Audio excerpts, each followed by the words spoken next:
the bench. We're the only county club that remains in the NPLW from the original NPL Women's Premier League competition. There have been a number of females on our committee over the years, with Margaret Tui holding the ranks for a long time, so we currently have a female president and secretary. Adamstown Rosebud Community Football Club went to the men's competition for our current JPL and PYL girls competition. We encourage female coaches to give it a go, and for our players, push the bar higher and cater for involvement of all girls in the game. The female game has come a long way, but it still has a long way to go.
Straight through you, mate.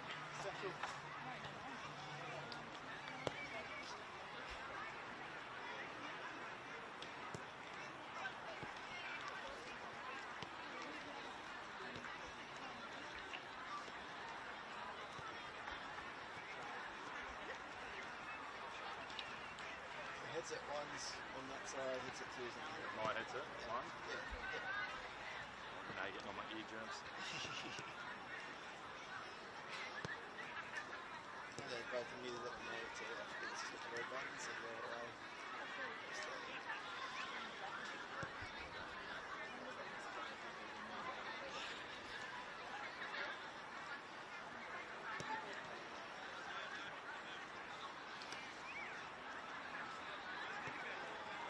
This is fine, yeah. 2 months from now, it'll be full beanies, full gloves, overcoat. And the deep winter. Torrential rain last Sunday. Yeah. They had the girls emerging jets. whole season after a bogey. It's just like, we're the whole season at 2 seasons without doing emergency. It's like, there's one game where we just really determined it was too dangerous to have the scissor lift up, so camera operator set up on top of the bench dugout there, and I was like next to it, just like leaning in, trying to look around it. I'm not surprised the camera died on the weekend though. What's that? I'm not surprised the camera went down. Yeah, that's the first time I've seen that though. Like,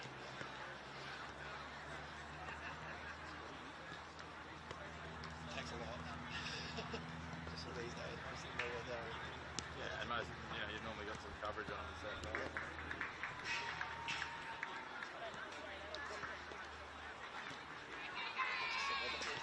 Devices nowadays, it's different.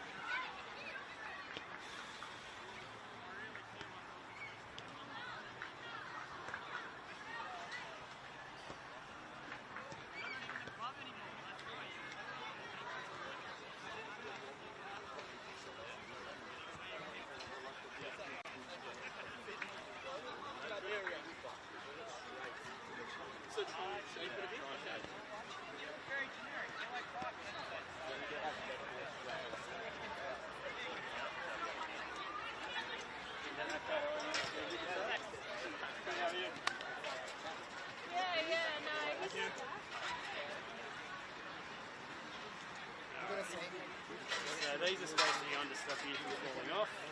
Cool. This is a very interesting time to do it. Yeah. The committee should have done it at the local club, but they have not.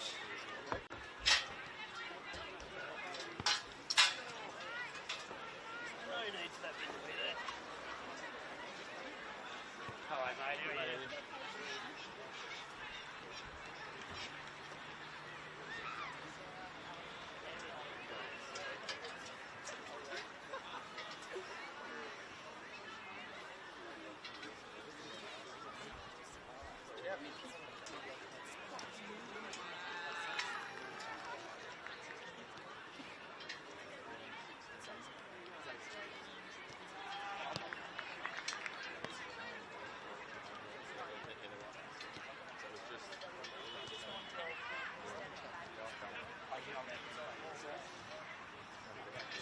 She played yesterday.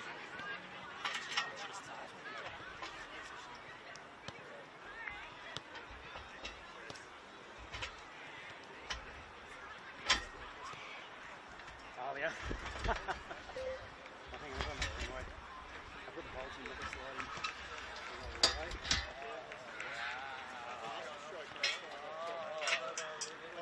Someone was 41 to make. Oh, maybe. Fine, preferably because there's a game on. Oh, no, sorry. Most important.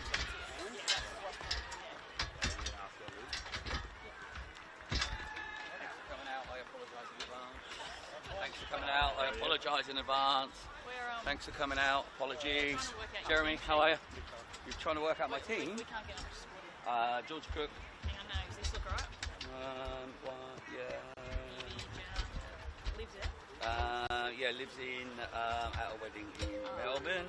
So Kalia's playing in goal. Kalia Rogers, Oh, yeah. yep. So We'd like to thank our match day sponsors tonight. Great Henshaw Electrical, Screen Science, Funky Monkey Cookies, Strike Past Charlestown, Mad Cat Marketing, Grill Katara. Adamstown is sponsored by Real Well Newcastle, Rosebud and Magnet Hotel. As players are coming to the field, we have Eva Donnelly, number 12, Tanya Jones, 23, Jenna Doyle, number 8, Zoe Morgan, number 5, Georgia Cook, number 18, Evie Morgan, number 4, Marion Dunbar, number 18, Dunbaven.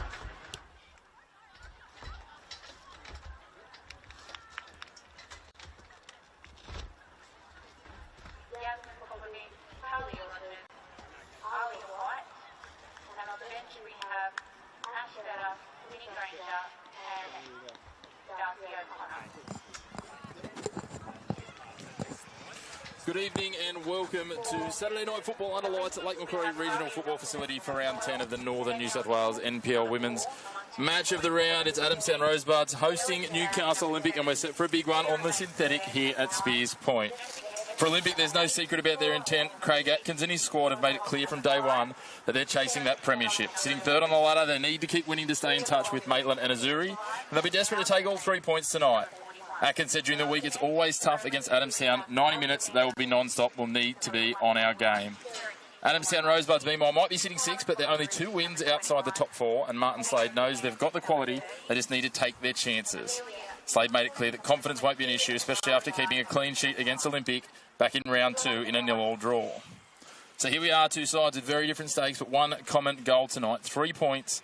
Olympic want to keep the pressure on the top 2 while the Buds are still dreaming of finals. I'm Chris McPherson, joined by Newcastle Herald's very own Renee Valentine for what should be a high-quality contest between 2 sides with plenty to play for. Renee, there's certainly plenty of energy about this one. Yeah, there is, and, I think you touched on, points are kind of vital for both of them. Olympic want to kind of bridge that gap if they can. They've got Maitland and Azuri, the 2 teams above them, coming up again back-to-back. They're their losses they've had this year, and look, Adamstown probably need a win to get closer to the top 4. I mean, it's not too far away at the moment, but they probably want to pick up some points. But scoring's been their issue. They've only scored six goals in 6 games, I think, so they probably need to rectify that. Interesting to see where that comes from as we get underway. And they straight away go on the attack through Zoe Horgan. We'll have a quick run through team sheets in a moment. We'll see these opening exchanges through. Olympic turn it back. So let's start with Olympic. In goals will be number 41, Janali Haynes. Their lineup then 4, Danielle Nickel, 5, Georgia Hogg, 6, Laura Hall, 7, Elodie Dagg. As Kalia Baldry goes on the attack, cross it into the box dangerously. Almost a mix-up at the back for Adamstown. Not completely dealt with. What an opening strike. My goodness. They've wasted no time, Olympic. Kira Bainsfair in the 9 gets the first goal, and barely a moment to take a breath, Renee, and all of a sudden Olympic take the lead. Yeah, look, it was a great ball down the left there, a good cross into the box. It kind of came out, and Kira was just on the spot there to nail it from the top of the box. Almost everyone's probably still trying to get ready before ball's in the back of the net. We just had Keela Baldry with a wonderful ball in to set that up. A bit of a mix-up from the goalkeeper and defender, and all of a sudden Olympic pounced. Finish going through that team sheet. 8, Jess Evans. 9 is Kira Bainsfair, the goal scorer. 11, Sophie McDonald. 12, Riley Dobson. 15, Montana Quick. And 35, Keela Baldry. While for Rosebuds in goals, 59, Kalia Rogers will deputise for the absent Olivia Snedden. 3, Sophia Laurie. 4, Evie Horgan. 5, Zoe Horgan. 8, Jenna Doyle. 12, Eva Donnelly. 15, Georgia Cook. 18, Marion Dunbabin. 19, Yasmin Popovic. 23, Tanya Jones. And 40, Alia White. Rosebuds coached by Martin Slade, and Olympic, as we touched on in the opener, coached by Craig Atkins. Well, we talked about Adamstown needed to find goals. Olympic, it's not a challenge that they're having this season. That's the 24th of their campaign. Only Azuri and New Lambton have found more. Yeah, and look, they've got a lot of people who can score goals in their team. So, you can't just keep certain players quiet. They got threats kind of all over the park. You see an attack forming through Donnelly. She's always busy when they go forward for Adamstown. Dangerous moment. Can she create something here? No, the flag goes up. And that's probably the question if you're Martin Slade and Adamstown at the moment is where are those goals going to come from? As you said, 6 goals so far this season for the side, and realistically only, I think it's Marion Dunbabin and Tanya Jones to have more than an individual goal. So not a lot of outlets at the front. No, it's not. And look, I'm interested to see where Marion's kind of, playing now that Adamstown have lost a couple of players, including their leading goal scorer from last year, Tori Johnson, who's gone and joined Magic. But, that might free up Marion a bit more in the middle there to get on the ball and maybe become that player because, we know she can score goals. She scored plenty at Olympic last year. Certainly can. Speaking of Olympic, here they go on the attack again.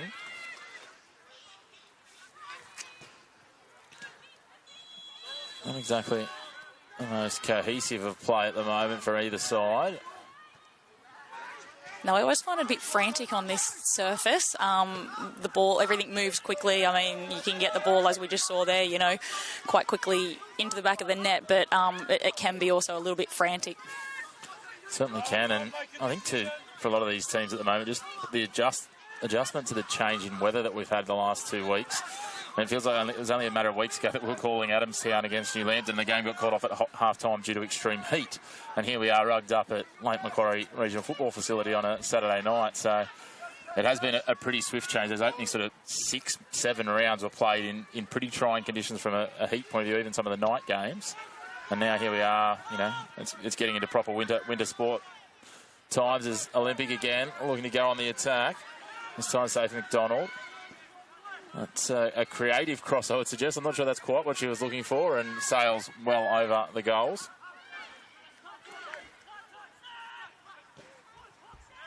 It looks probably worth noting, a couple of kind of big outs for both sides today. Livia Snedden's away. And, Gemma House is, Olympic striker and probably one of their leading scorers at the moment, and for many years is, she's still nursing a bit of a niggle, I believe. The great thing is that creates opportunity for some of these other young players. As we said, Kalia Rogers stepping up in goals for Adamstown.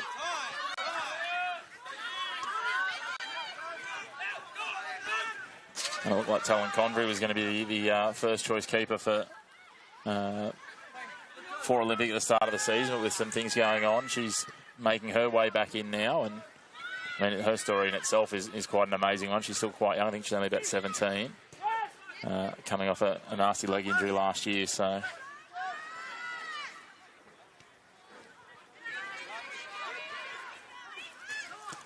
Again, just exchanges in midfield. No one really getting on top. Opportunity for Dobson. Chipped in dangerously, but Rogers does well coming out and snaffling that. Yeah, and look, Jenna Doyle did a really good job in kind of blocking Riley Dobson there, because she had stepped, taken the ball inside, and, from there she's quite dangerous. Turnover. Looking to thread it out for Dobson is Laura Hall. Another great story. One of the players returning back to the game this year after some time away. Of course, it's a bit of a challenge for female footballers with parenthood and those sorts of pieces, Renee. So, no better time to be, I guess, celebrating those stories of return after having kids than in Female Football Week. Yeah, I love it. Look, you don't see many mums at this level because of the commitment. He's done Babin, making a turn to the top of the box. We'll come back to that with thought in a moment. Feeds it in. Not quite cleanly dealt with. Second attempt, they play it away to Olympic, and then they clear it down long and across the sideline. Yeah, so it's not just that, physical challenge of coming back. It's also, the commitment. And, I actually saw Riley walking onto the field, and I think she's, surviving on cups of tea, she said. She's a bit sleep deprived, but she's there. Yeah, I can only imagine, as you say, not only physically getting yourself back to this level of semi-professional sport, but, also doing so. And, you're as qualified as anyone to speak on that. Juggling kids and work and all those sorts of things. And, and then, it's work and then it's sport as well. For, that's the other thing that we often forget at this level, is that these girls are all, a lot of them still at school in this game, but, holding down full-time jobs and things the likes of these players. As Dobson takes a strike, hits the post and deflects in. And that's the danger she presents. Riley Dobson doubles the lead for Olympic early, and they're starting to run away with this one. And dangerous signs if you're an Adamstown Rosebuds fan.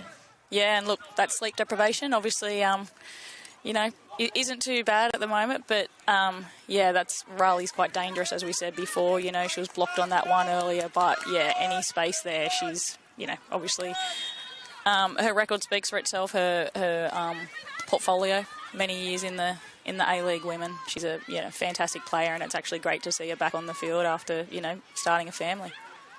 Certainly is wonderful. And as we said, we are celebrating Female Football Week at the moment. Obviously, an ever-growing and developing part of our game, and we've seen what the women's competition here has brought. We've seen the headlines the Matildas have brought, and another thing we're celebrating too, Renee, is obviously not just those that are on the field, but all those wonderful females that are involved around our game. I guess even your job ticks you into that box, I suppose. Well, commentary as well, you got all these hats you're wearing. Yeah, look, actually when I started at the Herald, I won't tell you when, it was a very long time ago, but yeah, there wasn't any other really any other female journalists around, so it's great to see so many actually doing it now, and so many women getting involved in sport in various roles, and so many options for women's sport, not just, you know, the way soccer's booming or football's booming.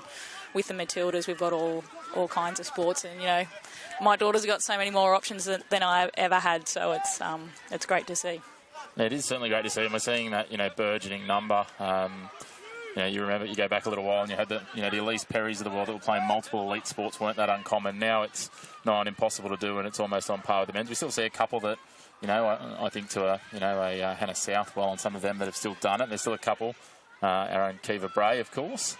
But it's getting less and less just because of the breadth of girls that are playing. But as you said, lots of options. Saw the Women's State of Origin the other night as well. So it's great to see that landscape continue to develop. And as I said, too, we see so many unsung heroes off the field that without whom the games, both men's and women's games, wouldn't happen. That lots of mums and friends of the community and other connections in general doing lots of wonderful things, from coaching, managing, administrating, canteens and all the other plethora of jobs that need to be done to keep football happening every week. Yeah, that's right. Who needs to sleep? No one. And you mentioned, the dual code talents and how women can spread themselves around with the sports, and obviously Melina Ayres and Maddie Gallegos were, instant hits in AFL. I was out there last week. I called the men's reserve grade game, and I was talking to Ash Borg, who does a bit of commentary work and was calling the game, and he's a Melbourne Victory fan, so he was very chuffed to be...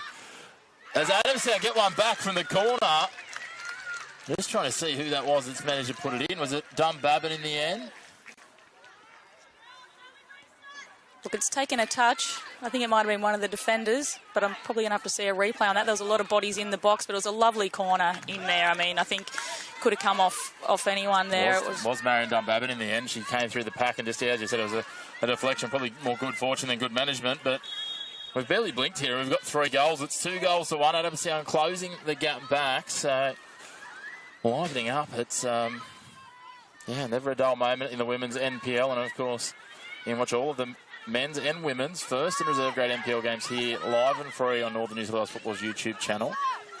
All the games that are taking place this weekend anyway. There's a few that have been washed out with the wonderful weather we've been having here in Newcastle and the Hunter in the last few days. But all being well, we'll have a men's match of the round for you tomorrow with some commentary on it from Lambton versus Cooks Hill. And we've got a game on a little earlier today where Maitland continued their surge away from the pack on the top of the ladder, Renee, in the women's competition. Yeah, they've, they were a great team, looking like a great team on paper, but they're really starting to click, and, they're looking like they're the team to beat. I know a lot of people tipped Azuri early on in the year, but Maitland have really showing some consistency and, a lot of dangerous kind of signs. And one of the great stories, too, with Josie Morley making a comeback from another ACL, and she's playing on without one, which is phenomenal, but good stability in her knee, I'm told, and successfully came back, I think, the week before against New Lambton. Yeah, look, I spoke to Maitland coach Joe Wright last week, and he was like, he can't explain it, but she's been cleared, and, they thought it was going to be season ending for Josie, which she's obviously already had the... just got a touch on the ball there. It is an occupational hazard. Tara Andrews and I were here the other week, and I felt like they were aiming at us, so we'll be kept busy undoubtedly. But I was chatting to the Maitland physio actually, and she was sort of just saying that the stability around the knee, that it's unusual, but it's not unheard of. So I think it was only a matter of just over a month as we get a stray football from the other field here. That's the challenge of 2 pitches right side by side. We've got the Jets Academy men, or boys, the under 20s I think they are, playing behind us. Yeah, look, it's a good news story because we see so many terrible injuries, and obviously Josie Morley has already just been through an ACL injury and knee reconstruction, so, it would have been devastating to, 2 back-to-back so quickly, which we do see, but, great news for her and great news for Maitland. Yeah, it's an anomaly of women's sport in general, as Olympic have the long-ranging attack, and Rogers comes out of the box to diffuse it. The high strike rate, and most notably in football, of ACL injuries in females and reoccurrence of ACL injuries. We saw Holly McNamara in the A-League Women's, and she's made a stunning return after her 2nd or 3rd at only a young age. So as you say, great story, because a lot of people that were heartbroken when Josie did go down again, and not just Maitland people, because they knew the work that she'd done to come back to that level. Positive news, and we wish her all the best with the continuation of that. So I know it's something that a lot of medical staff are continuing to put a lot of investigation into as to what the prevalence of that is caused by. And again, as the female game develops, we're talking about, Renee, we're able to put more into it, which is great to see, and uncover that and maybe look at management and prevention. Yeah. Well, back to the game here, and the Adamstown goal scorer in Dunbabin lays it wide now. Popovic, she plays it back. Adamstown looking to pull it back, and if they can score again here, we could be barely any time on the clock at all, and back level. Yeah, that was a really important goal. Games can get away with you. Opportunity here now. Donnelly threads it in, and there it is. I spoke it, and it came. Eva Donnelly threads it past Janali Haynes, and all of a sudden, less than 20 minutes gone, we've got 4 goals here. It's been a frenetic start, and it's 2-2. Look, she's having a great season, Eva Donnelly. I know she's, been coming through the ranks, and this year she's really carving it up down that right-hand flank. And look, that was just a great, calm finish. They're not easy ones to put away when the keeper's coming at you, but she's done a great job there, and they're back on level terms. They certainly are. It's hard to believe. Eva Donnelly, another one of the ones, just 18 years of age, and she's taken another leap. She was a consistent presence last year, but it's taken another leap in her football. And she's kind of, when we talk about it before, as a free kick goes to Olympic, we talked about it before, where do the goals come? She's been in the games that certainly I've seen Adamstown this year. She's been a constant threat using her width and her pace here, and she's kept, plenty of very good defenders busy. Unfortunately, she hadn't got the reward really until now, so great to see her getting on the score sheet and getting that first goal of the season. Well, I think on this surface as well, it's a pretty true surface. You're not getting the bad bounce, or, your foot sometimes getting stuck if it's a bit wet and things like that. So it can be a bit cleaner for the finishers like that. Certainly can. Opportunity here. Well read. Rogers races out and grabs hold of that.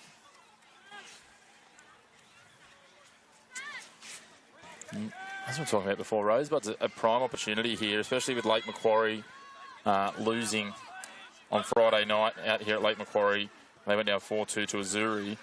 They could climb a spot on the ladder with as much as a point today. If they grab the whole 3 points, well, they'll be within striking distance of a New Lambton side that's got the bye. As we have a corner here for Adamstown, and based on the start we've had, Renee, you wouldn't suggest that a goal's out of the question. I would not. Look, and Jenna Doyle, she takes them so well. She takes their set pieces so well. So they're dangerous every time, I guess, she's in this position. Tanya Jones and Dunbabin are the likely targets with the height.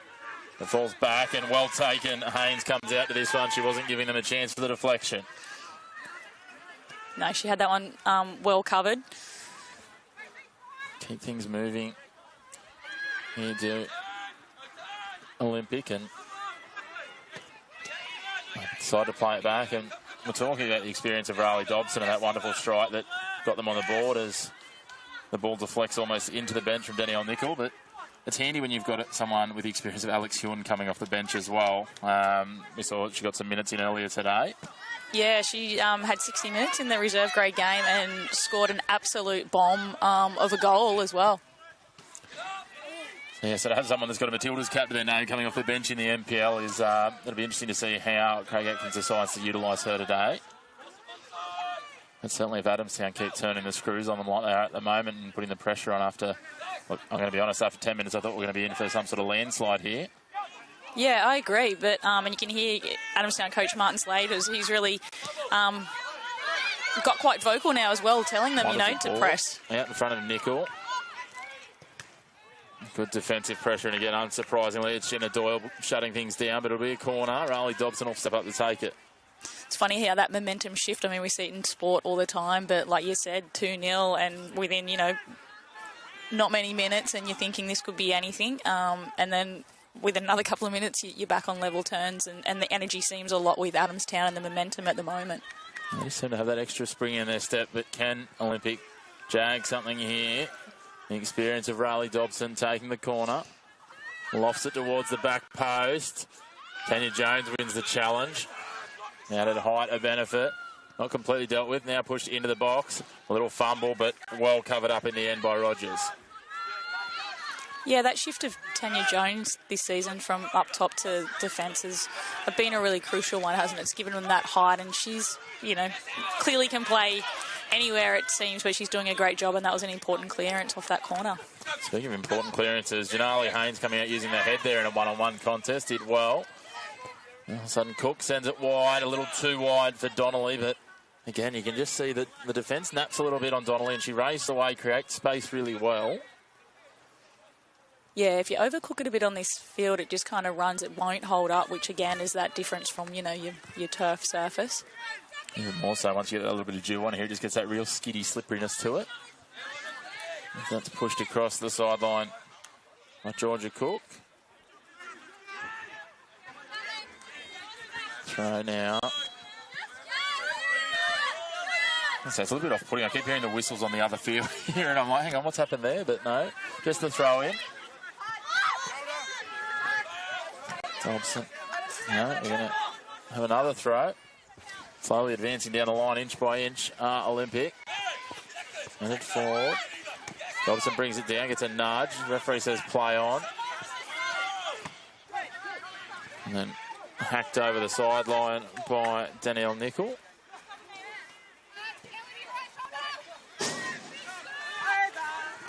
Long throw, broken up. Deflected down again, good pressure. Adamstown trying to get forward now, Dunbabin. Thought about the pass, but realised teammate in front of her was offside. Donnelly, the flag stays down. She did well just to get herself back onside a step. And then it's pushed over the byline for another corner. Well, yeah, that was a lovely ball over the top from Zoe Horgan, another great player in the Adamstown side. She can get those balls in behind like she's doing there. They can create a lot of danger, particularly in this right flank, which they're doing. Go the short corner.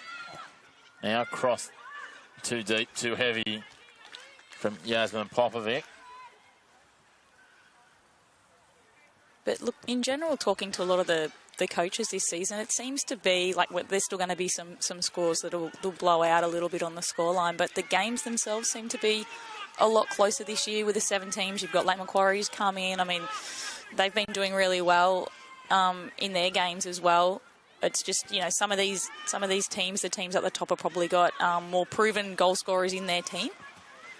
Yeah, I think sometimes too, when you look at the experience, basically all of your top 4 sides have got, a scattering of either ex-A-League, ex-Matildas sort of stars. We talked about here Alex Hewin, you've got Riley Dobson, you look at Gemma Simon, Melina Ayres at Charlestown. These sorts of players. We're talking about Josie Morley before, Renee Pountney, Sophie Stable for Hull at Maitland. So, they've got an ex-Olympian in Marion Swang who's been absolutely phenomenal for them as well. But I think to that A-League point, though, we'll see that liven up a little bit, not just New Lambton. Obviously, we know they've got a couple of names to come in, led by one of our co-commentators in Cass Davis. But a couple of signings for Lake Macquarie as we see the ball spread wide. We'll come back to that in a moment. Danielle Nicol, what can she create here?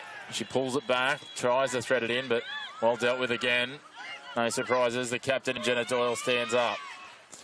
Now they thread it forward and try to go on the attack. Adamstown, nice ball. Out for Zoe Horgan. Cuts the other way. I thought she might have freed up Donnelly, but she's got it to Dunbabin inside the box. She takes a strike from range, but taken on the chest by Janali Haynes. As I was saying, those couple of signings for Lake Macquarie. Milan Hammond and Lara Gooch coming in, which will add some experience to their side. A side that's shown some really good glimpses. They did well with their American signing in Arnie Jensen. Yeah, look, they were leading last night against Azuri, I believe. Well, they were 1-0 up, obviously. Ended up going down 4-2. But they've got a lot of, good players in their team. They're playing quite well. The additions are going to only strengthen that. Not sure when.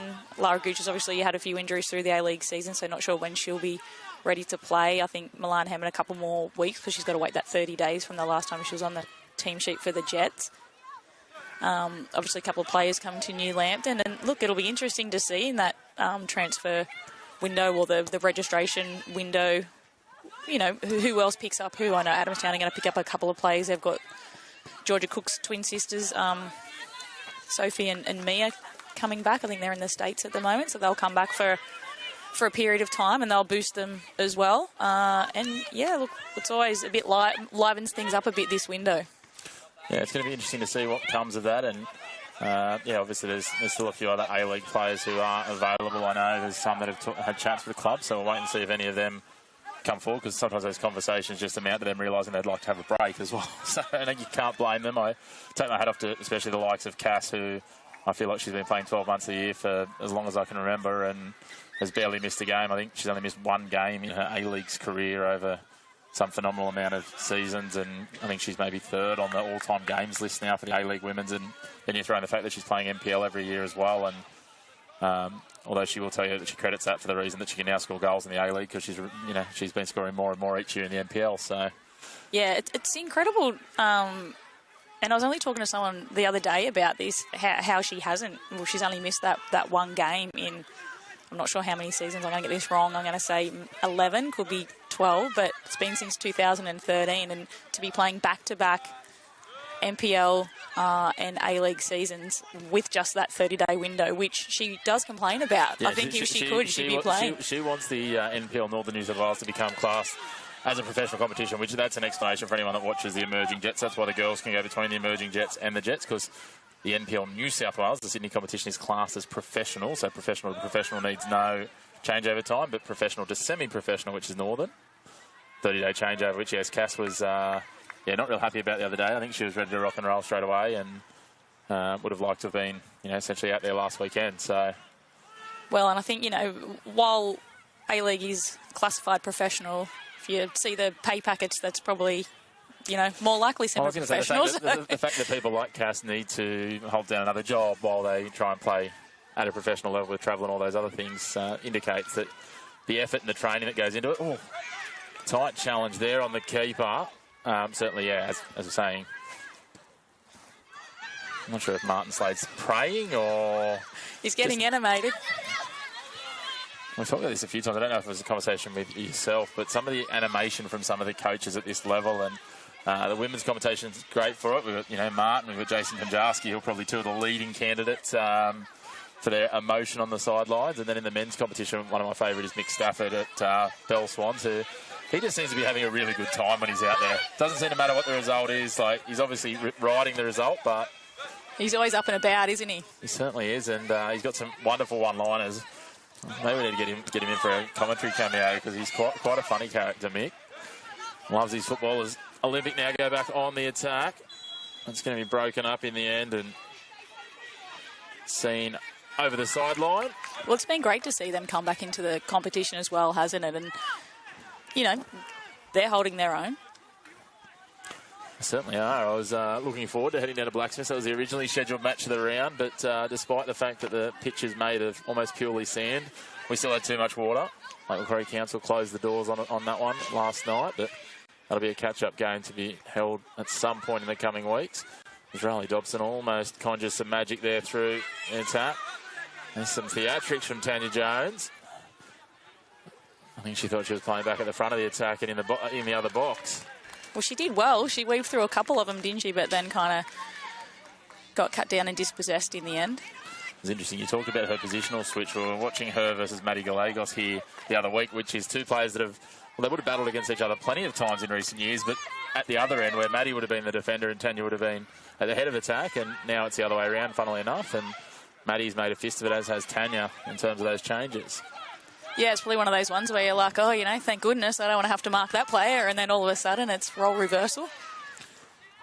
Yeah, it's always interesting, and I spoke to Tara about that when we were calling that Azuri game the other week here against Adamstown, and she was saying it's quite challenging now coming up against Tanya Jones, because Tanya Jones kind of was that big physical striker, similar to what Tara is, and so she kind of knows the tricks that Tara's trying to play and is quite adept at trying to shut them down.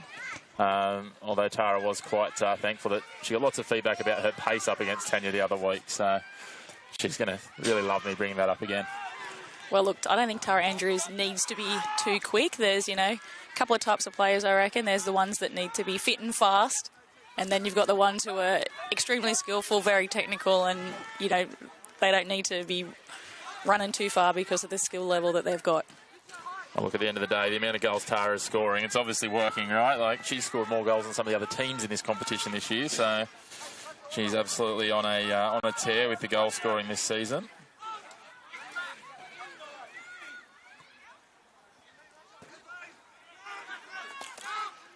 Yeah, 18 goals. She's 9 clear of the next best.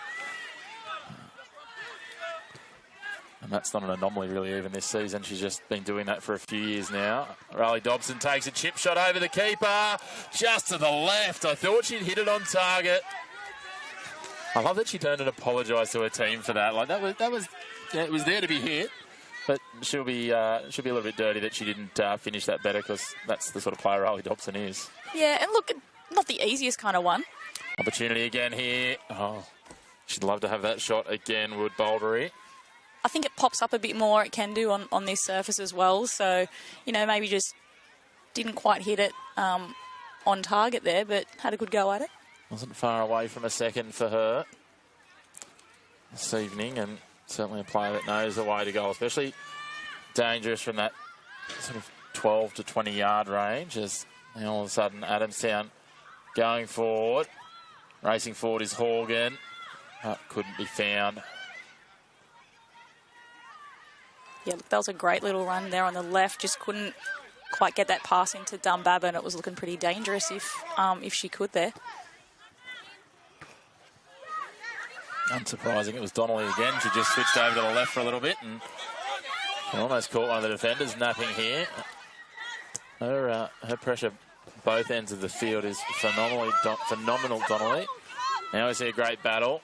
Doyle wins out, sends it back to Kalia Rogers. A little fumble, and the mistake at the back is costly. A Newcastle Olympic almost against the run of play. Grab one back to take the lead again, and it's 3-2 to Newcastle Olympic. Danielle Nickel gets on the score sheet. And all of a sudden, the team in blue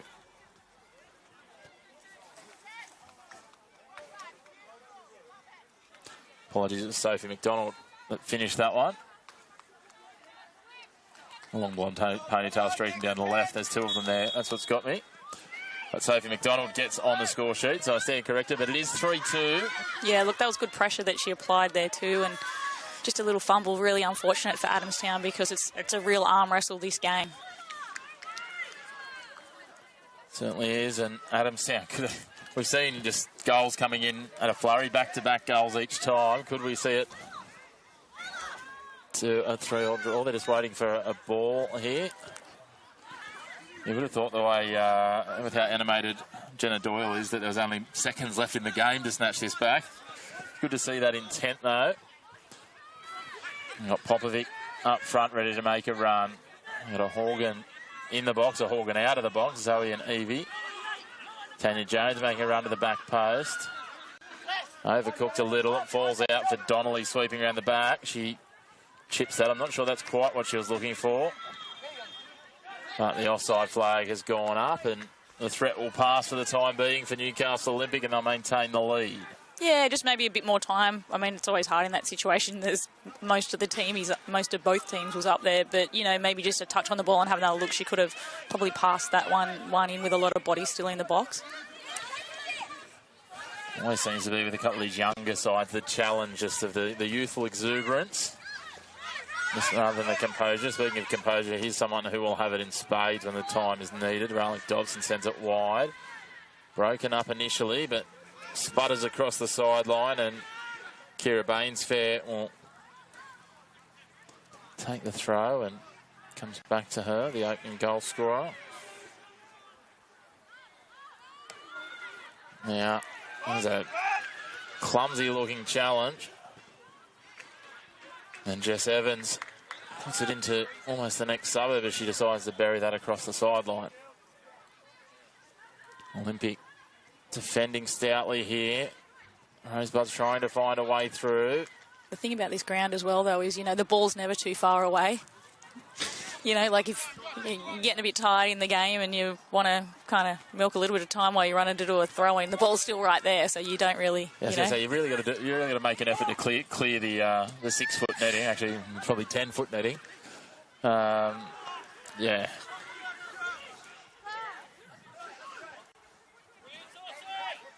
Yeah, Jones threads it forward. Finds Dunbabin. She underhits that though. Good pressure from the defence. It takes it away.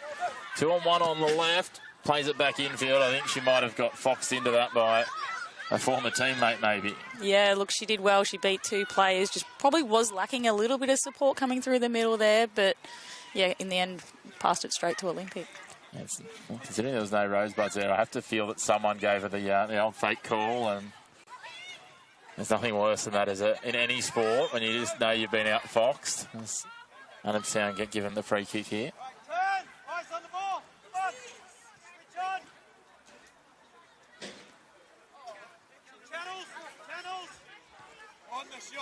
Olympic with the upper hand here, 3-2. Northern New South Wales NPL Women's Match of the Round for round 10 in Female Football Week. A little challenge there. Was that inside the box or just outside? I'm going to say it was just outside because the referee's gone straight to his pocket with a yellow card. Yeah, it is hard to tell from here, but it was just outside the box, and this is a good opportunity for Adamstown to, you know, maybe square it up again going to the break. Trying to see, I think it might be Jess Evans that's been given the card.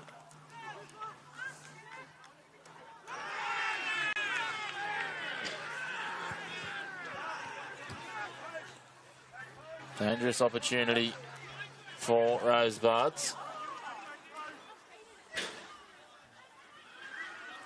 Just outside the 18-yard box, about 10 metres from the byline. Bodies in motion inside the box for Rosebuds. Chip forward. Head got to it. Acrobatics from Tanya Jones. Yeah, look, Jess Evans did well to clear that, and Tanya Jones, that would have hurt. This ground hurts when you land on it, and she was acrobatic there, trying to get a piece of the ball. Good pressure here from Olympic. Can't keep their feet, though, with Bouldry. I was a bit worried that Tanya Jones, that 2-footed attempting, I'm not even quite sure what she was attempting, like trying to strike the ball in some way. If she had connected an opponent, she might have found herself in trouble. It was one of those things. It could have been a goal. It could have been cataclysmic for Rosebuds, but another corner for the ladies in green and red.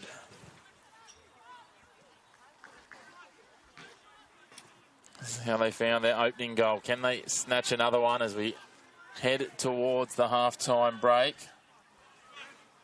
Just over 5 minutes of time, regulation time remaining here.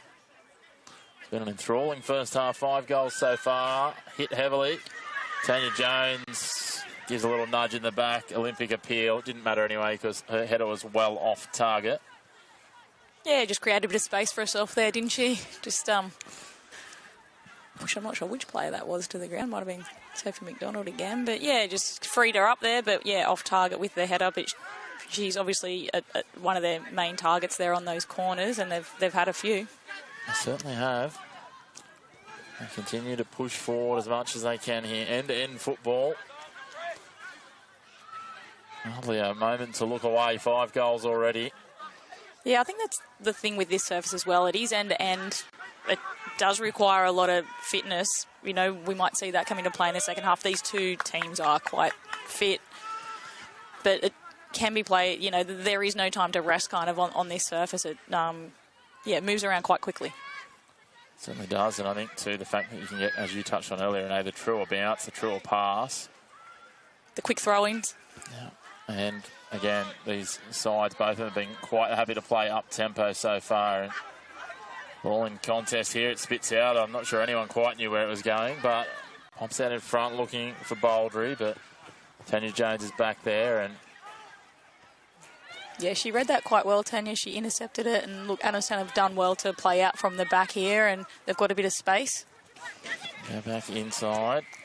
Tanya thread the ball, and it's parried across the sideline by Olympic. Georgia Cook will take the throw. Not clean. Rolly Dobson just watched it go across the sideline. It'll be a throw in for Olympic. actually be quite nice playing conditions tonight. You touched on before how hot it was not that long ago. It's just starting to get a bit cooler here on the sideline for us, but I think these are kind of the conditions where you can stay quite energised. You know, you're not getting overheated. It's not sapping the energy out of you. If Donnelly pushing hard here, continue to press. Yeah, look, with the temperature the way it is at the moment, I could go for a little bit of a run around, to be honest. It's a little bit chilly standing here, but I'm sure out there it's probably, as you say, it's just that it's not so cold that you're losing feeling in the hands. Well, I've just realised I've got a tap dripping on the back of my leg here, so I was wondering why. Yeah, cold, my leg's getting quite cold at the back there.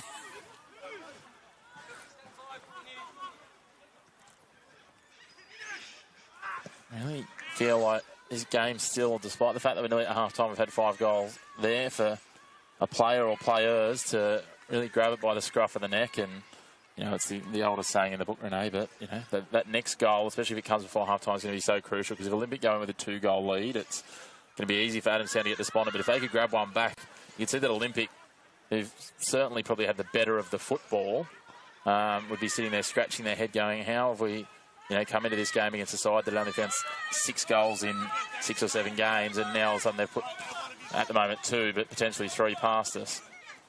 Popovic laying it back to Cook, and now she does well to beat her player and plays it back into Popovic again. Well broken up by Laura Hall.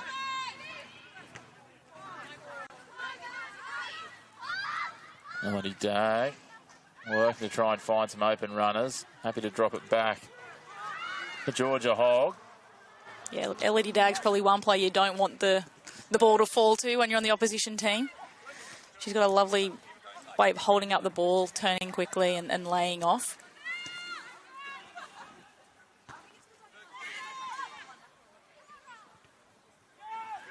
Adamstown trying to clear it for now. Jess Evans. Nickel wants to keep it. Dunbarton putting the pressure on there. Their forwards are certainly pressing hard in defence, and you can hear Martin Slade continuing positive reinforcement, encouraging them forward.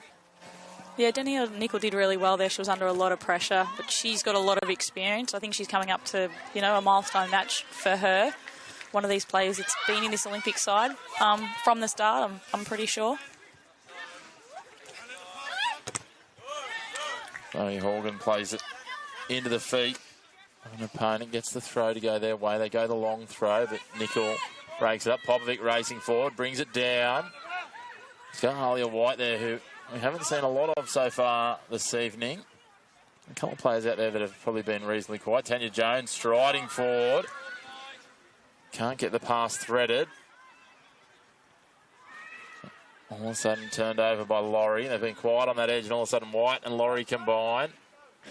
Plays it forward for Laurie, but the flag goes up from the assistant referee again. Just a little over-enthusiastic with her timing.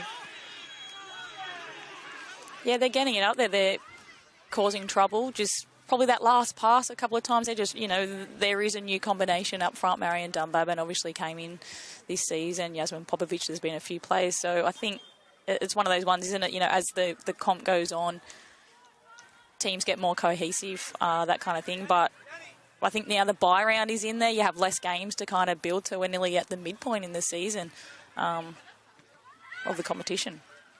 Yeah, that's certainly the case, and especially when you're a side like Adamstown, you know, you have a couple of byes. There's been a washout as well, so they haven't played for a little bit. I know they've had the benefit, well, all the sides have had some benefit of cup football, but again, similarly, if you're out in the first round of it, you're not getting as much action. We'll have the cup finals next weekend here at Lake Macquarie. Well, yeah, I guess that's the other thing. The teams that aren't in the cup final, unless they've got a washout, they'll reschedule. Like, they'll have the weekend off then as well. So you've just touched on how Adamstown have, you know, it's been a bit stop-start probably the last few weeks for them, and could be again, you know, after this weekend if they don't have a rescheduled match coming up. I think Olympic have got one on Wednesday night. Yeah, Olympic and Lake Macquarie will play the catch-up game from last round 9. But that's the thing, when you look at Adamstown, they had a washout last week. They had the bye the week before. Yeah, I don't think they played a comp game in like since the 4th of April or something like that. So a month. It's been about a month, and yeah, I'm trying to think when their cup game would have fallen. Even it would have been at best early April. So realistically, they haven't really played for 3 weeks, which is hard too, especially as you alluded to. There's been some changes in their squad already. So, you know, you spend 5 weeks getting it sorted, and then you get some changes, headed wide by Nickel, and then all of a sudden you're trying to readjust with no football. Yeah, and I think we saw that last year. It was a bit stop-start, the washouts. We're probably starting to see that coming a little bit in the men's comp in particular. You know, the teams that got washed out last week and have been washed out this week as well. It's going to make this next middle part. Opportunity here. We're going to have a card. First one for Adamstown and Evie Horgan. I was going to comment the fact that she won't be celebrating a yellow card, but she did celebrate her birthday yesterday. And 20, Evie. First real involvement today. She's been quite quiet early on. Her sister's probably been a little busier in Zoe.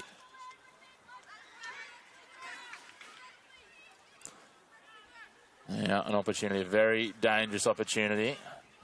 Riley Dobson standing over this one alongside her Elodie Dagg. Just outside the 18-yard box, almost centre on with goal.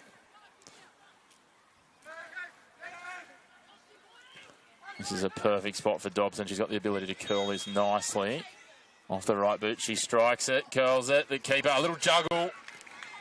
Does well, Kalia Rogers. We saw her with one little slip up earlier, but outside that, she's been quite strong. Yeah, she did well there. And, you know, sometimes those little slip-ups can play on your mind a little bit. And, you know, you got players running at you like she did then, but she did really well. I was quite impressed, actually. We saw her not long after that mistake that led to the third goal. She was happy to play out again, and that sort of indicates a good confidence, I think, because you can very easily, as you say, Renee, become very quickly gun-shy. Dangerous opportunity again, starting to develop for Olympic here. They're trying to press as we head towards half-time. Regulation time all but up. 45 minutes elapsing.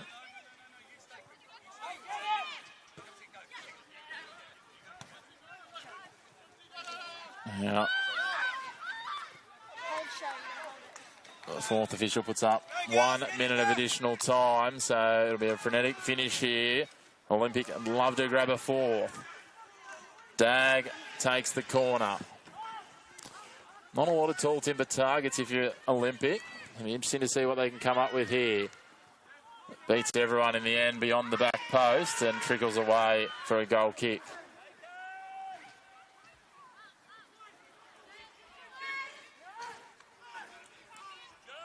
Not long left now at the referee's discretion.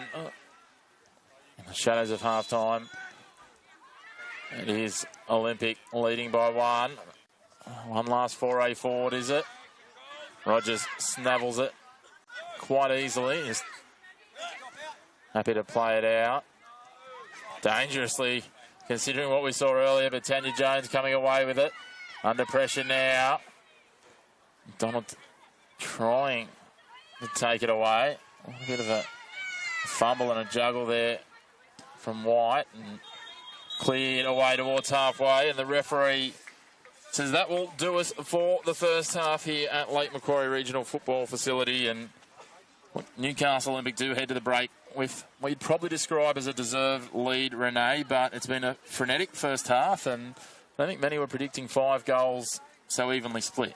No, and especially like we said with Adamstown only scoring 6, you know, so far this season. But I think Martin Slade, the Adamstown coach, would be happy with how they're going and where they're at. They're putting a lot of pressure and having a lot of joy when they are putting that pressure on Olympic. But it's probably just that little bit of experience and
Oh yeah, that's the feeling.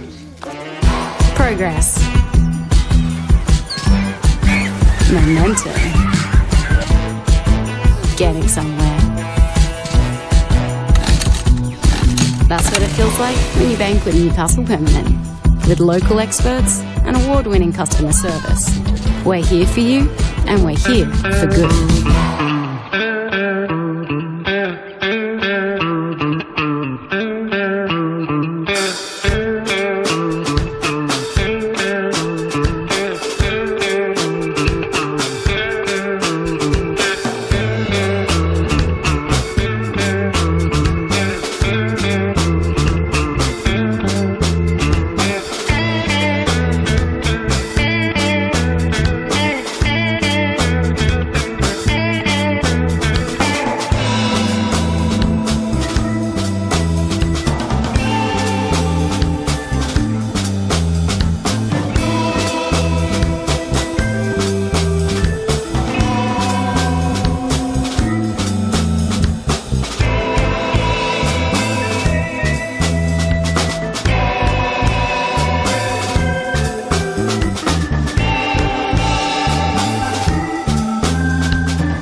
yeah, that's the feeling.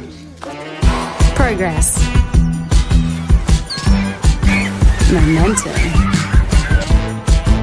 getting somewhere.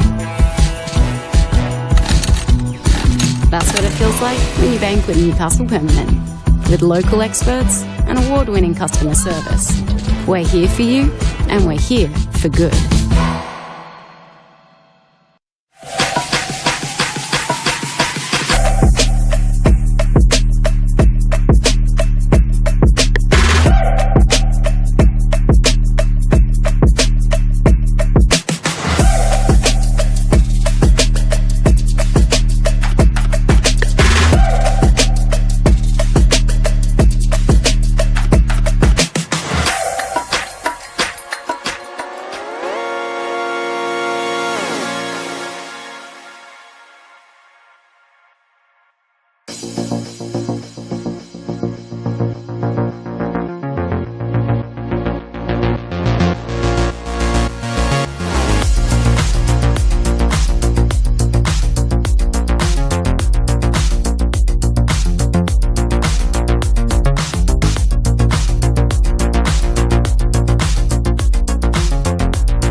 forwards here. To start the second half, Chris McPherson alongside me is Renee Valentine. And Renee, that first half had a little bit of everything going on. Plenty of quick-fire goals and a lot of action. Yeah, definitely was. Like we said, Adamstown coming into the game, wanting to score some goals and capitalise on chances, and they've certainly done that. Olympic have done the same. Certainly a good way to keep the crowd enthusiastic and warm on a chilly night here in Spears Point. Temperature dropping rapidly. I'm starting to think that I might have needed a thicker coat. Yeah, I was actually watching the game out here last night from home under a blanket, and I could see the players' breath in the second half. So I thought, I'm taking a jacket tonight. That's when you know it's winter. Something to build. Good football weather though. The cooler temperatures are going to allow for some more free-flowing football and more than likely mean some more goals in this second half. So stay tuned. Northern New South Wales Football's YouTube channel both this evening and across the weekend in this season. More games coming tomorrow. This, of course, culminates round 10, which, despite the weather, we somehow managed to get a full round in the women's competition. The men's competition won't be the same. A few games called off, or postponed, I should say. Missouri and Maitland continuing their dominance at the top of the table with a 4-2 win for Missouri on Friday night here at Lake Macquarie. And then earlier today, a 4-0 win for the Magpies. And they meet in the League Cup next Sunday, is that right? I believe so, which again will be live and free on Northern New South Wales' YouTube channel. 5 o'clock, I think, here at Lake Macquarie. So Missouri looking to add a second piece of silverware for their season. Yeah, and Maitland are the defending champions. That was a great game. And another cold night up in Maitland last year against Broadmeadow in a seesawing kind of affair where Maitland came back and won it at the death. Hopefully we have an enthralling encounter, and of course there'll be the State Cup finals for all, so the League Cup finals for all of the grades on Sunday for you.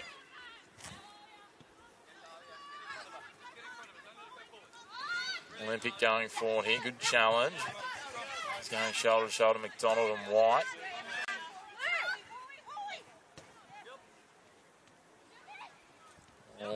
Dropping it back, they keep moving the ball around, just trying to work the Adamstown press to find some opportunities, but broken up. Yeah, just a bit of a miskick there by Sophie McDonald, but Olympic have got it back. A little deflection on that, doesn't quite see it across the sideline. Riley Dobson now working under pressure from Evie Horgan. Sent back, McDonald retreating. Not sure who we're seeing more movement out of the players on the field, or Martin Slade in his coach's area there. Yeah, he's keeping warm, that's for sure. He won't be feeling this cold. Been very busy, prodded forward. Yasmin probably would like to have that again. Yeah, Adamstown are applying a lot of early pressure here. Popovic's an interesting one, as you touched on earlier, Renee. She's kind of moving forward into a more, forward-pressing midfield role. She started the season more in a defensive midfield role. Certainly plenty of experience, despite the fact that she's only 22. She was obviously at Maitland last season, and she's been through a couple of the A-League academies, Bulls FC Academy and the Jets Academy before that.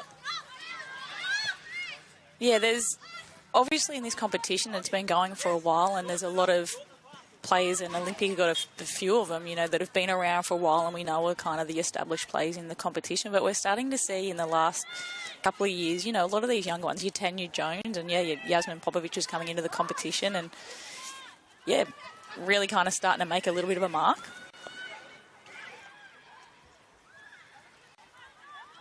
Well, they conjure here. They've got an opportunity at the top of the 18-yard box. Babin with a strike, goes wide. Half-hearted appeal for a foul, or it would have been a penalty because it's just inside the box, but the referee having none of it. No, I think she's just probably overbalanced a little bit there. But good signs for Adamstown early. Certainly promising. And trail by a goal, but plenty of time to work through this. Olympic just trying to be as composed and structured as they can. Ranging ball, far too heavy. Intended for Baines Fair, but Sophia Laurie instead to take a throw in. Lydia Horgan calls for it. Another one of those players that's been through the junior academy here at the Jets. Heavy pass from Jones. Horgan does well. Doyle swings it wide. Taking on down the right with Cook.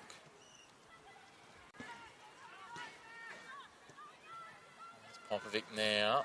Can't quite keep it in the field of play. And No, and just that last pass again as well for Adamstown. I mean, they picked out Dunbabin earlier and you know, she was able to get off a shot, although off target. But I think just that final pass there, they've made a good run. They've played it well under pressure to get it out of the back line. So probably just that last pass into the box or further up the field, that final third. Probably a bit more joy. See that they got the right shape starting to happen, which is certainly a positive progression compared to maybe what we've seen earlier in the season. Just attempted ball broken up. Ainsfair's done a good job a few times to disrupt the play out of midfield. All in contest now. Bainsfair takes a strike from range. A little deflection in the end. See it go across and it'll be a corner. Just a fumble from Rogers. Yeah, and it was a good run from Bainsfair out of the middle there and just to put them under a bit of pressure.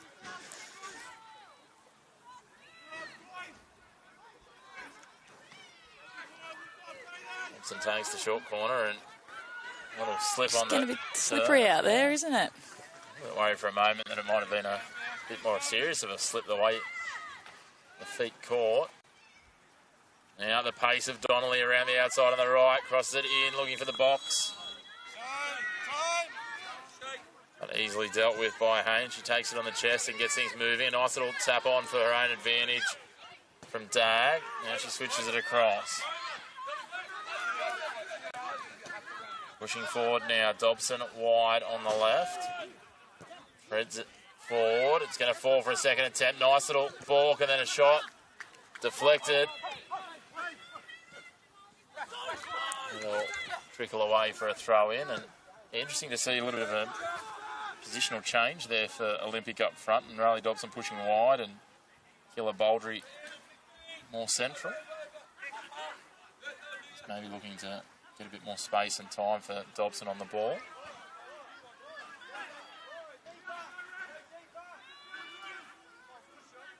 Olympic taking their time with the throw.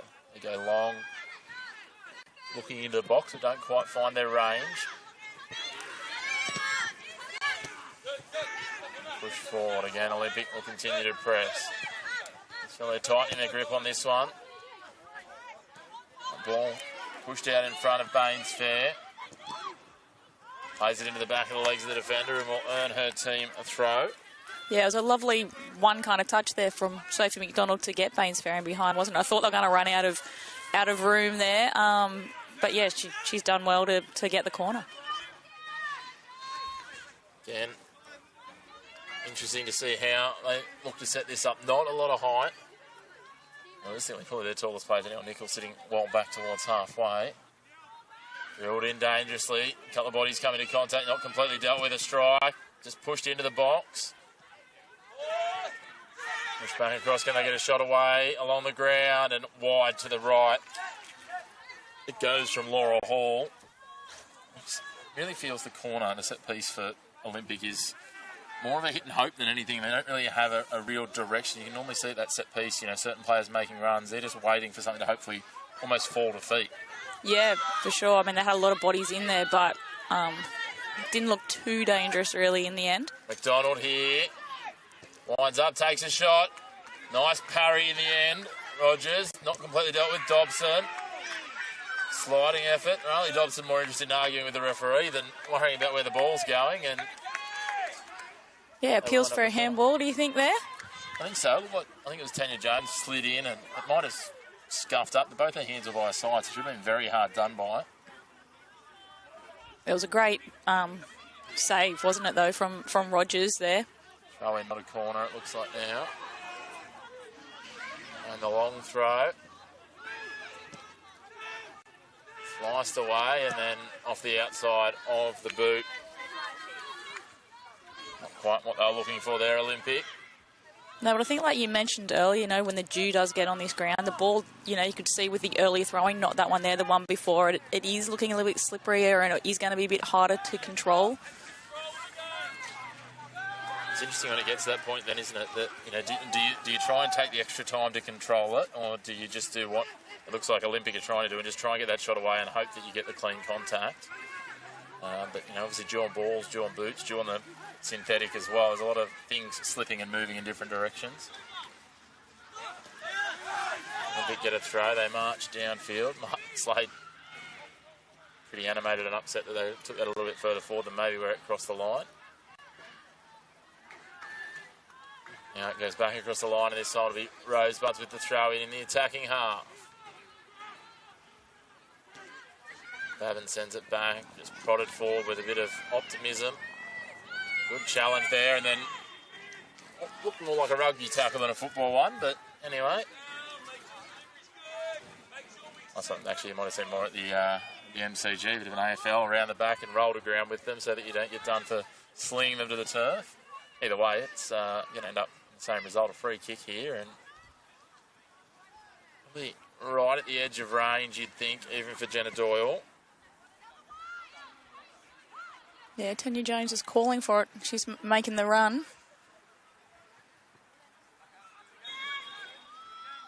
Just over 30 out, lofted it into the box, and contact with the keeper, it looked like. The referee happy to play it on, though. Keeper had it in two hands and then spilt it at the last moment. Olympic didn't protest too much, so probably suggests the referee was right on the money as White goes into contact. Quick challenge. Player on the deck in the end. Now, Dunbabin does well. It's going to come just short of the flag, and they're going to say it came off an Adamstown player last, so it'll be an Olympic throw. And you can see that after that collision, Kira Bainsfair very ginger, so we'll keep an eye on her. Deflected out, pressure from Adamstown, and we'll go back for a goal kick. Might prompt Craig Atkins to go to the bench. Yeah, you can see, I think Alex Quinn there getting some heavy strapping on the knee, but that might be an indication that she might be getting ready for a bit of a warm-up.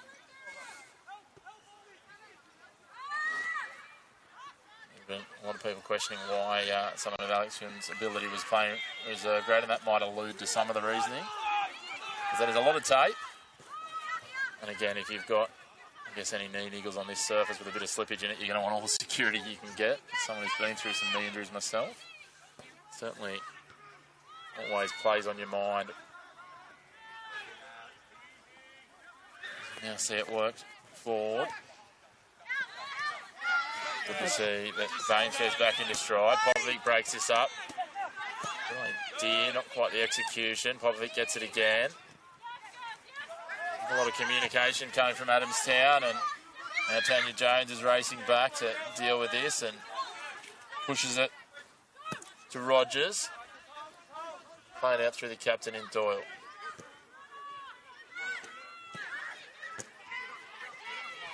Both teams throwing themselves willingly into challenges here.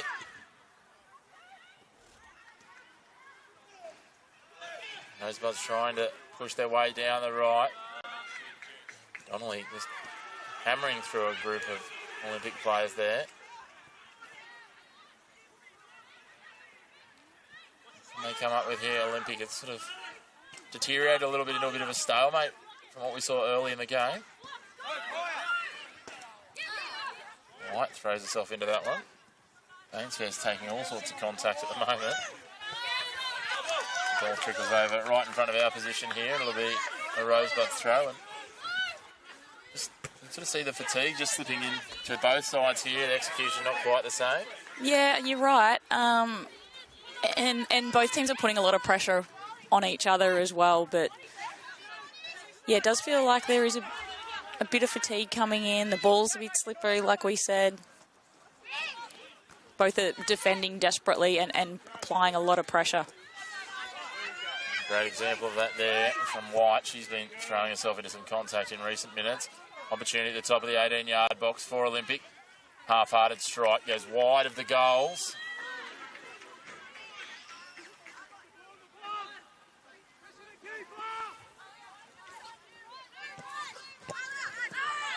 Oh, Dobson, the absolute extent of a reach there, just deflecting that away. Now it's taken away. Bouldery gets past one. A little misstep by the defender there, but they get away with it. Vic prods it forward. Horgan. It's better. Dunbarton. Another Horgan, this time Evie. Yeah, well, Marianne Dunbarton seems to be dropping a lot further into that midfield, looking for the ball a bit more too, isn't she? Trying to get involved a bit more. Yeah, it certainly looks that she'll pop back, and then we'll see Alia White, if the ball's on that other side of the midfield, will push forward and almost pop up to the front of the attack, and they'll just go without the left winger. But again, Dunbarton, earlier in the season, you had her and Popvik both playing a little deeper than they are now. Obviously, those changes that we've talked about with the likes of Miners and a couple of the others leaving the club. So we understand it for the, I was going to say for the foreseeable future, but for the remainder of the season at least. And I think that's, once we see this transfer window open up, we're going to see quite a few players moving around to a couple of clubs, which hopefully it ends up for the better of the depth of the competition. We'll wait and see.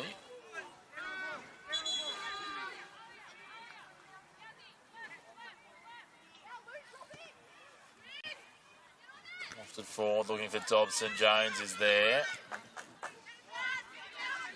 Spills wide for Baines Fair, and she's going to lay it off for McDonald. Trying to find an avenue to goal. Chip shot. Parried over the crossbar. Good athleticism, Kalia Rogers. I thought she was beaten there. She was backpedaling rapidly and did just enough to push it over the crossbar and force a corner. It was great skill from Sophie McDonald. We talked before about players rushing things. She certainly didn't rush that. She was on a left, then it was on a right. I think it went back to a left and back on a right, and then that shot was beautiful. I thought it was in too, but what a fantastic save. Said outside of that one little slip, and you could easily suggest 3-goal ship might be a bit against the keeper, but I think, to be fair, outside of that one little mix-up at the back, she's been quite good, Kelly Rogers, and it's good depth for Adamstown to have there. Obviously, Olivia Snedden will be back next game as it scuffs across the front of goal and taking a deflection off a Rosebud, so we'll have a corner on the other side now as Alex Kuhn is almost ready to go. She looks like she's about as cold as we feel at the moment. I'm sure she's keen to get out there and get back into some warmth, get the blood flowing.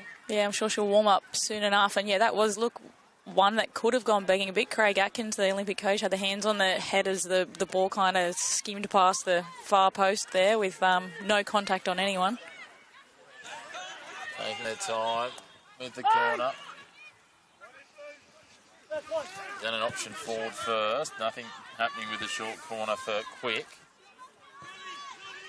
Drive it to the back post, and it's not really threatening anything. Again, that set piece just probably an Achilles heel of Olympic if they want to be challenging those top sides at the moment. They need to find some more threatening options there as a clattering challenge. A lot of intent in it. It was just a planted foot, I think, from Danielle Nicol, and we're going to have a change here. We'll be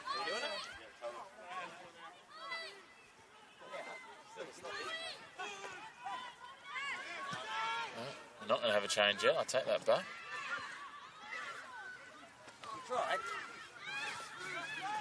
Olympic are ready to go. We'll have to wait for the next stoppage.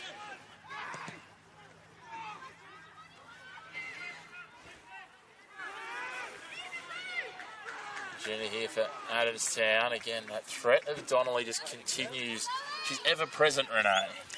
She's, she gets back in defence. She gets forward. I mean, that's the role, but yeah, she's very quick as well, so they don't want to give it too much space at all. It's interesting too, because you can see that defence really having to pull wide for Olympic on their left, and again, you just wonder if they can use that to create some space maybe for Marion Dunbarton, and that's probably the next evolution, I'm sure, that Martin Slade's working on as his team develops over the season. And good defensive work from Cook, just seeing it across the sideline. Looking for a change here. Both sides making changes, it appears. So Ashley Vedder. 2 number 14s going on. Vedder coming on for Alia White. And Montana Quick coming off for Alex Huon.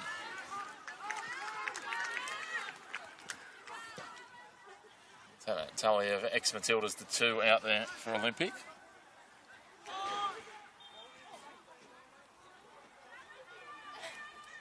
Trying to do the sums earlier when I was looking through the team sheets, and by my maths, there's at least 5 in the competition at the moment, I think.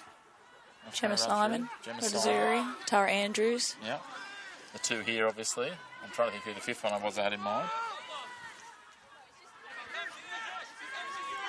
Got our South African international in Marianne Swin. Yeah, do. Certainly a plethora of talent. Yeah, a range of the A-League players or players with A-League experience, so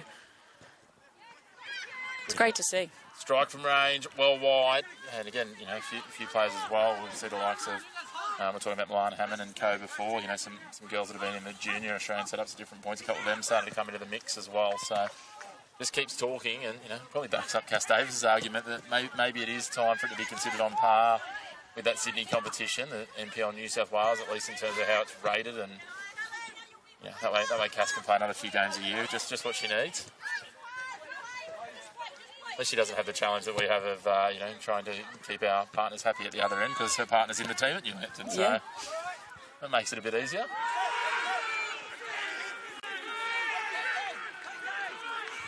Very animated game going on behind us. Very vocal individuals on that. Sounds like in the dugouts. There's a challenge there. The referee says play on. Nickel lost her feet. All of a sudden, Donnelly free on the right. Can she find the right ball? Just calmly deflected away. Shot taken by Popovic, but it's over the crossbar.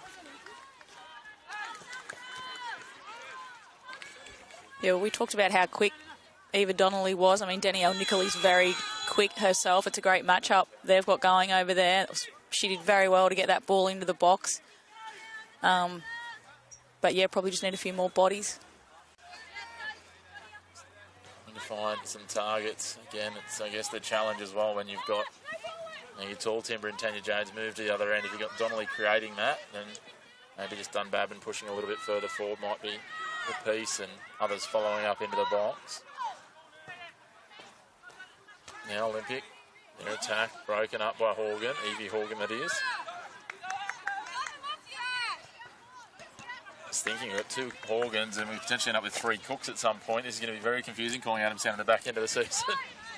Well, I was only talking about this to Martin Slade. We're saying we think the 4 Cook sisters have all got on the field at once. I'm not sure how many times at Warners Bay a few years ago when the twins, the younger ones, were, I think they were maybe just 15, just coming through the ranks. So the younger girls, the twins are only about 19 now, so, but as you say, they're almost seasoned players at this level now. They've been around for quite a while, and it's some phenomenal lineage.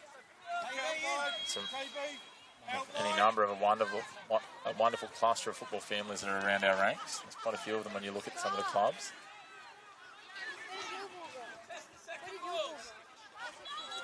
One of those football families, they're probably at the other end of the journey a little bit, although there'll be another generation soon enough, is one of our co-commentators here. He's called a lot of the men's games, and I keep saying to him, like, I believe that he's fully retired Ben Kenarovsky, you know, in a few more years, because I saw him talking about watching Michael play the other day, and earlier in the season, I think it might have been Suns playing against, that was one of the big games that they played in early in the season, and yeah, I think he might be still wondering about it, although he's just had a baby himself, so I don't think that'll be happening anytime soon for Ben Kenarovsky. But again, another one of those wonderful football families is all of a sudden Aaron Dunbabin pushing down into the box, goes to ground a little easily, and the referee having none of it will be an Adamstown Rosebuds throw.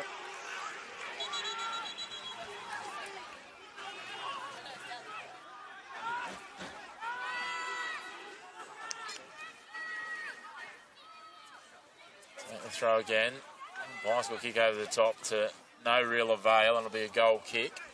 Yeah, a little bit ambitious there, but probably wasn't a lot of options with the ball on that one.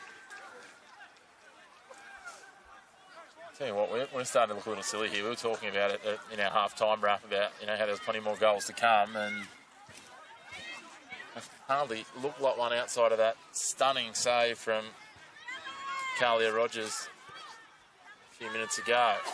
Too easy. Looks like another change warming up and ready for the leaders at the moment in Olympic. Ball goes back to Tanya Jones. She lofts it forward, again looking for Donnelly, gets to the outside, tries to put on the afterburners, but can't quite keep her footing against Nickel. They go together in a challenge and it comes away for Bouldery and heads across the sideline. Well, we're seeing a lot of, like you said, not heaps of opportunities, but a lot of great battles across the field. It's a real arm wrestle. Both teams are pressing, or someone just gets pulled to the ground over there. But Alex Horn, where seeing not a lot of time on the ball for the players with the pressure that's being applied.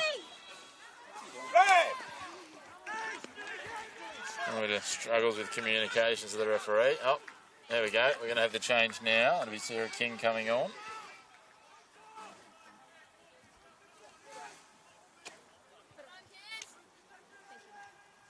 The opening goal scorer in Kira Bainsfair making way.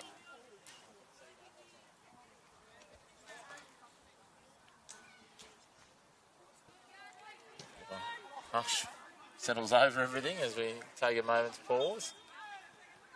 There we go, get things back underway, and they decide to go back through Janali Haynes.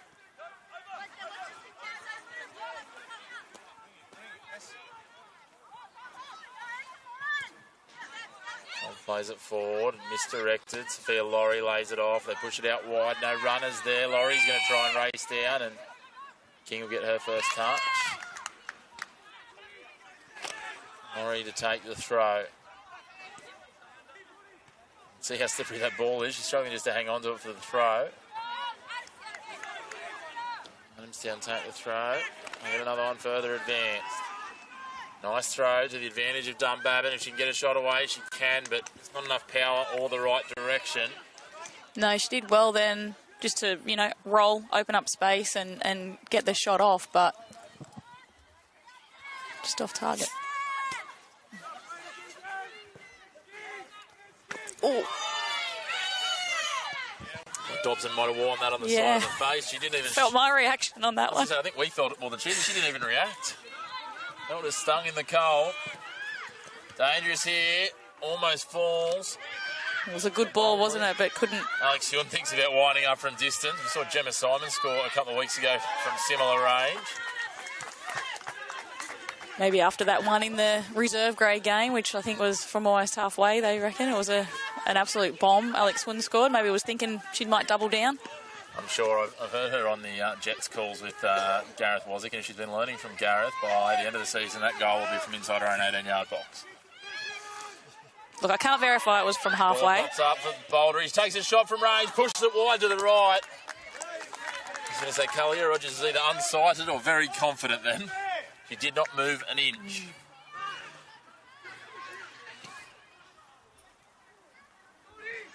Those goals from distance certainly never hurt the confidence. Laurie plays it back now for Jones. 1-2 between them. They continue to advance forward. Both teams just struggling to get passes strung together on target. Good run from King here down the outside. Yeah, probably just held on to a little bit too long there, Laura Hall.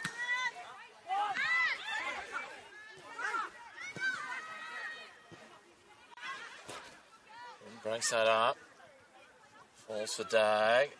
Back to Hoon. She's going to take a shot from range. Hits the crossbar. My goodness, what a strike from 25 metres from Alex Hoon.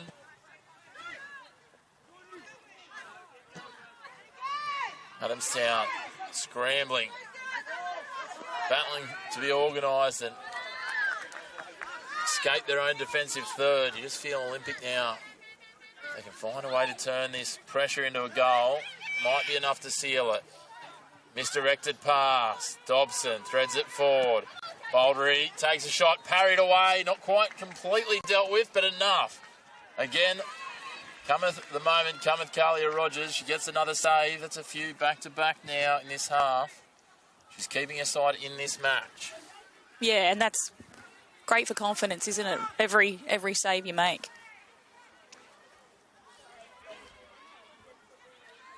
Olympic get the throw. Dobson.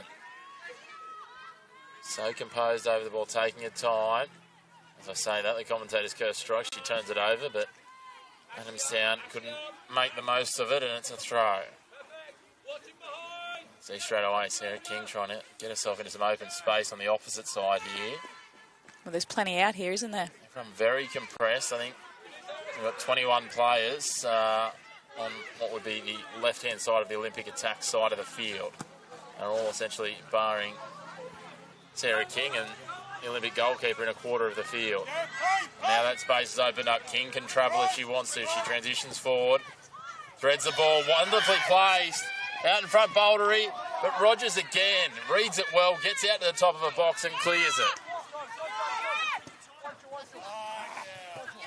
And the ball cleared across from Olympic. Laurie. Under pressure, well done Sophie McDonald. She's got one, she'd love two. Tanya Jones, that is a cluttering challenge. The referee's going to go straight to his pocket. McDonald, amazingly, as soon as the yellow card came out, I was about to say she hasn't moved. As soon as the yellow card came out, she sprung up. That's theatrical. Might be the nicest way of putting that. But yeah, that was a clattering challenge from Tanya Jones. That was a clattering challenge. I breathed in myself and gasped a little bit because you could see that unfolding and could have been a lot worse. Don't know if it looked worse with the slipperiness. I think Tanya Jones knew exactly what she was doing, and she knew that it was a limited chance of success, but was prepared to do it maybe. And sometimes you see centre-backs, they'll come out, and we don't necessarily condone it, but just want to make a bit of a statement when games are in flux, because that can just create hesitation and doubt when attacking players are going forward. But we'll see what comes now. Dag into the box. Sophia Laurie gets up to that one, clears it away. Shot from range. Pushed into the box, but the flag goes up on the... No, we're going to play on. Assistant referee's flag is definitely up, but all's well that ends well for Adamstown for the time being. Georgia Hogg sends it forward. Now they slice out wide to the right here. King plays it forward. Bouldery's been really busy the last few minutes. So has McDonald. She turns well into the box, threads the ball for Dobson, and just slips, loses the footing. You thought she was odds-on one-on-one with the keeper. That was a fantastic ball, fantastic passage of play, wasn't it, from Olympic, and a lovely turn again. Sophie McDonald, we talked earlier about how calm she is under pressure. Another young player who's, got a great future ahead of her. Bouldery-McDonald combination's looking quite ominous, really, for Olympic. Nice way of working the ball wide and finding the right pass, which, to be fair, Renee, hasn't exactly been a frequent occurrence for teams tonight. No, I feel like Olympic are just starting to get the upper hand a little bit. McDonald almost finds it on her own advantage. Laurie with a nice header forward. Beautifully threaded ball. Dunbabin back for Zoe Horgan. Finds Popovic wide. She's pressing. Sophia Laurie. Misdirected pass. Bouldery sandwiched between three opponents. Well, players collide, end up on the deck together. They help each other up, and we continue on. Adamstown with a throw deep on the attack. Sophia Laurie will take it.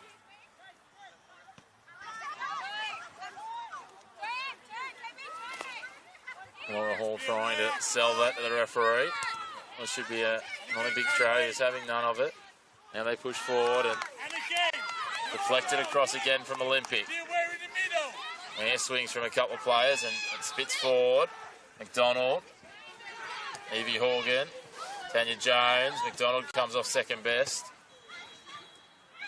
Little deflection, push forward to the advantages of Vetta. She's chasing it down. And well done by King there just to earn it as a goal kick. Saw Vetta advancing and just played it into her legs across the byline on the threat of aid. evaporates, I should say.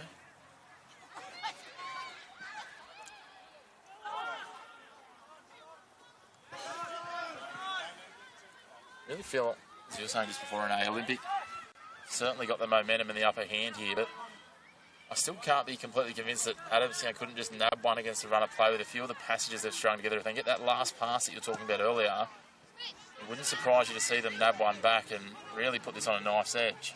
Yeah, they had an opportunity there. It was probably just a bit too quick almost, the play in. There was quite a lot of Olympic players in there, so maybe just that little bit more control coming into that final third, making sure that the ball does hit the target. Donnelly gets to the outside. Huon will shut it down, though. Throw in for Adamstown. There's just so many moments of real positivity for Adamstown. It's just about if they can get a few of them into a cohesive flow. Saw some really good work from Zoe Horgan a moment ago, beating a couple of players. And Doyle does well there. I'm not sure quite how she managed to get a boot with that as she slipped and slid across the surface here at halfway and just got a boot on it, pushed it across the sideline.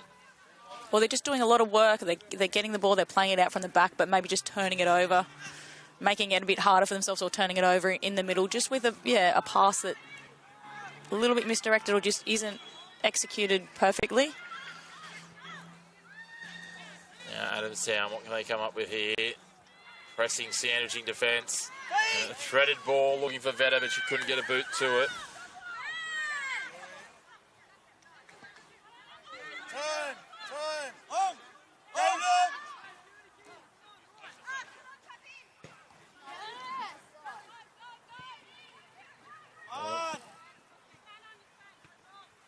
Dash forward now.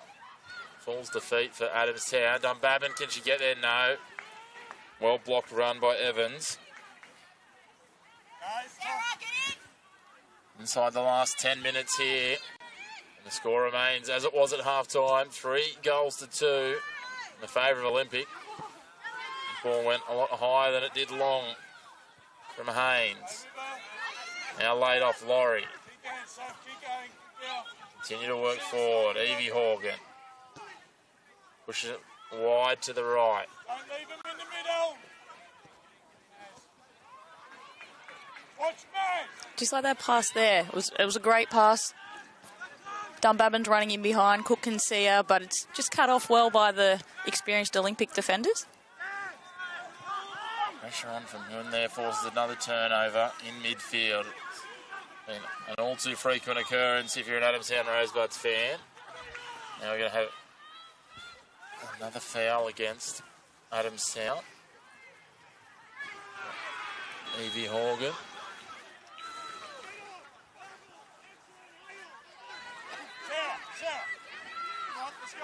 See a change coming for Adamstown.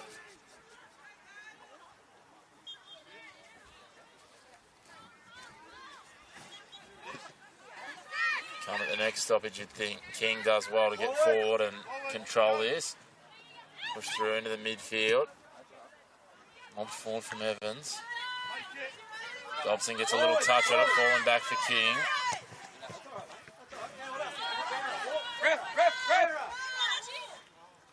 A change here. I want to see who's... Granger coming on in 27. Yasmin Popovic makes way. Riley Gardner will come on. Keela Baldry.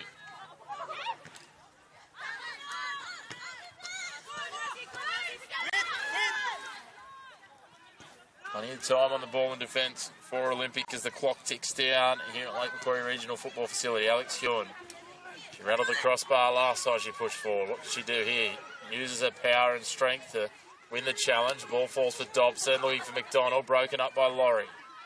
Huon again, just lays it out to the left. Gets some friendly fire right in her knee as well. That's not ideal for her, and she has a bit of a chuckle as she hobbles away, but she's back to her normal gait again very quickly. It's the last thing you need on a cold night. It's not what you want. Those ones where it leaves the imprint of the ball. Not ideal. I like Alex wanting this more kind of defensive midfield, more advanced. We see her, obviously we saw her a lot in the backline in her A-League career, but she's good at picking up the ball, isn't there? She's so strong. She's got such a presence, and obviously, then once she's got it, has a lot of go forward as well. She's quite mobile, but also has that sort of aggressive intent too, which just disrupts, and especially, against a side like Adamstown that's trying to get that midfield cohesion. It's just going to disrupt, and she's a smart footballer. She reads the game really well. As we said, wonderful ranging ball out for Laurie. Lays it back in better. Can't quite get away with it. Manages to win it back. Now they push it wide. Laurie looks like she's a little lost for where to go to, and it's broken up by Alex Ewan. Yeah, Olympic are defending well. Look, they both are. Or we would have seen more goals, I think, in this half.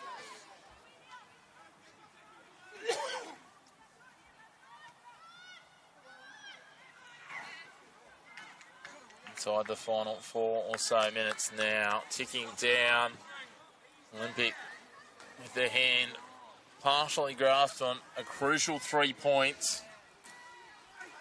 Keep them in touch with those leaders. See another change maybe coming for Adamstown here. Starting to come.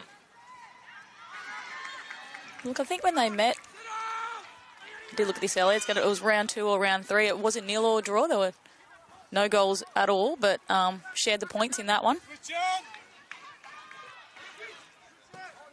Certainly did. And again, Adamstown here maybe with a set piece. Saw at the other end, Sophia Laurie got up and she races into the box. Falls at Tanya Jones, does it? Not quite. Poked into the middle of the box, and it falls for a pair of blue boots. Olympic push it forward. Gardner racing down now. All touch to the outside. Cook. Dobson gets her boots in to slide out and push it across the line.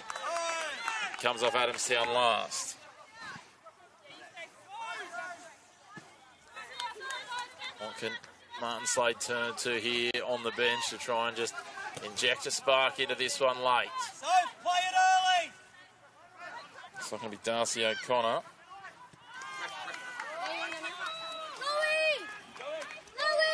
good, all good. Darcy O'Connor injects into the game.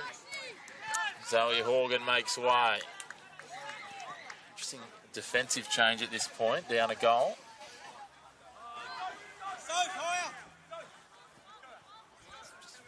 So they're going to free Doyle up to play that right back roll and maybe get a bit more mobile down 3-8. Cook with the throw in, headed away, well read by Olympic. Tanya Jones calls for it. Does well to pirouette between 2 defenders. Now pushes it out. Sophia Laurie. Here comes Doyle now with a bit more licence to move. Cleared away. Laurie again. Turns back infield under pressure from Hun.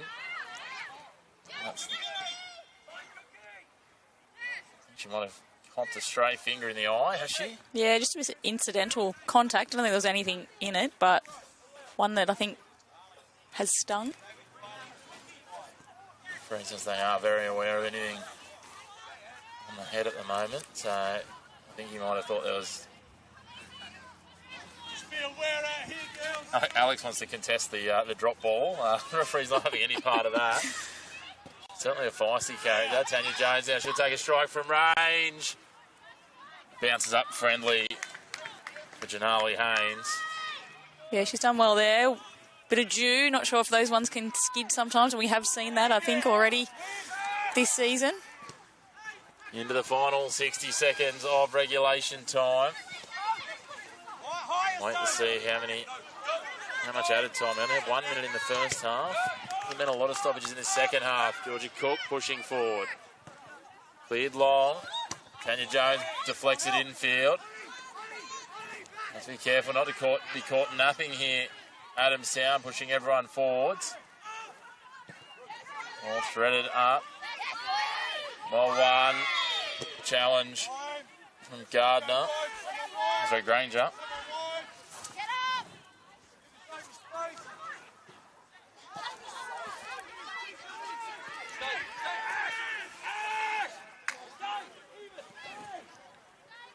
stoppage time now. Just trying to identify how much stoppage time. Yeah, Martin Slade, you can hear him imploring a few of his forwards there to not get stuck back there, stay high.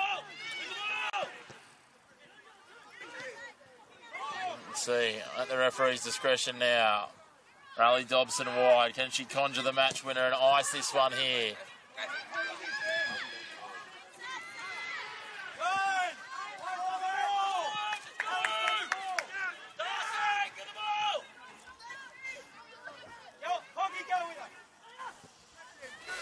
Now Adamstown, is this their last roll of the dice to try and conjure a point? Evie Horgan lays it out. Missed touch from Doyle. Under pressure. Adamstown with the throw. They're going to go 70 metres to score with not long left. Olympic happy just to push the ball down and play it in the defensive third for Rosebuds.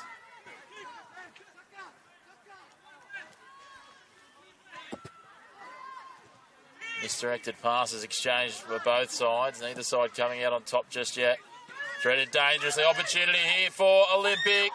Just over the crossbar. Laura Hall almost iced it there for Newcastle Olympic.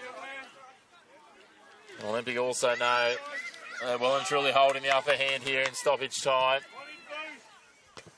Riley Dobson tries to clatter that one forward. Doesn't quite get hold of it. Georgia Cook. Sarah King going for the throw. Better. It's a second header to it. Good. There's a lot of blue back there, isn't there? Where is it? Retreating and responding well. Ball raced away across the sideline. Jones will run down to get it. Adamstown, no, the time is ticking away. They trail by a single goal. The score still 3-2 as it was at half-time. Neither side able to add to their tally in the second half just yet, but here's an opportunity for Olympic. And it hits the crossbar. It's the second time this half they've found the woodwork, and once they've been denied by the athletic efforts of Kalia Rogers. They've come closest to Olympic, but still 3-2 deep into time on. Olympic with the throw. They'll take their time. They'll try and stay composed. They can maintain possession. The 3 points are theirs. And they will reduce that or bring the deficit back to 6 points to Azzurri in front of them. Sorry, 3 points to Azzurri in front of them. Yeah, and I think open up maybe. I think New Lambton are on 10, but open up a little bit of a gap on them as well. Obviously, New Lambton with a bye this weekend. The interesting thing is, with this game wrapped, all 4 of the top 4 sides will have played 8 matches for the season. So, I mean, it's as even as you get at this point of the season. There's some teams that have played extra games against others, but it's that parity piece. And unfortunately for Adamstown, it also means that void between the top 4 and the bottom 3 does not close at all. Well, and with Olympic backing up midweek, as we mentioned earlier, against Lake Macquarie, I think we said, if they do close this one out tonight, another chance to play for another 3 points, and yeah, it's pretty tight then, isn't it? It certainly is. Broadmeadow and Adamstown also the match around last week, which was deferred, a date to be confirmed for that one, which will be a crucial game for those sides as well. Shot taken, not a lot of power on it from Gardner, and it sails over the crossbar, and can't be long left now. They go long. Huon heads it back to the other side. Tanya Jones hacks it forward towards halfway. Well, I think at this point in the game, that's probably the ball I'd be going for. Just get it long. Gets a shove from Gardner. And Dunbarton straight away back to her feet, racing forward. They know that this is his last chance saloon here. Wanting to get a goal back and snatch a point here. Early in this fixture, it looked like Olympic were going to rain goals, and they've fought back and managed to stay in this one, and now a foot race ensues. Pushed back infield, well done there by O'Connor. Cook does well to beat Huon on the first attempt, plays it forward, looking for Donnelly, racing out, well done Janali Haynes. It was a right idea, just probably a bit more of an angle and less on it would have put Eva Donnelly on there. Referee not looking at his watch, he's happy to continue on here. Tanya Jones under pressure, plays it back. O'Connor Her pass is broken up, and all of a sudden Gardner pushing forward. Ball pushed wide, one-on-one with the keeper now. Laura Hall, can she ice this? Hits it straight at the keeper. Rogers takes it calm as you like, goes long quickly. But the referee raises his arm and blows his whistle. And Olympic deliver under lights and keep their title hopes moving forward with a polished performance here at Lake Macquarie. They take the 3 points, and Renee, Craig Atkins said they needed to be more clinical. I'm not sure we quite saw that shift tonight, but what does this do for their confidence going forward in this title race? Yeah, well, like we said, it's been a bit stop-start. I mean, the buys in the competition now, we've had a few washouts. Momentum is a big thing we talk about in football a lot, and yeah, confidence with a couple of wins now on the trot, as they say, and they've got a midweek game, and then they're coming up against, I think, the not too distant future, the top two teams, Maitland and Azuri, who beat them. Beat them well in the first two encounters that they had with those sides. So I think it'll give them a lot of confidence. They played very well, but look, Adamstown played very well as well, and I think Martin Slade, you know, disappointed not to probably get a result, as you always are, but I think he'd be proud of that effort. Yeah, I think there'll be plenty of positives for Martin Slade and Adamstown to take. Unfortunately, no points at this stage for them, but that will be full-time here. Newcastle Olympic too strong in the end. They will take all 3 points against this spirited Adamstown side. 3 goals to 2, they are the winners. So thank you for joining us on the Northern New South Wales Football YouTube channel. Is the home of all your Northern New South Wales NPL matches, first and reserve grade, men's and women's, live and free throughout the season. Signing out for myself, Chris McPherson, and Renee Valentine. We will catch you next round.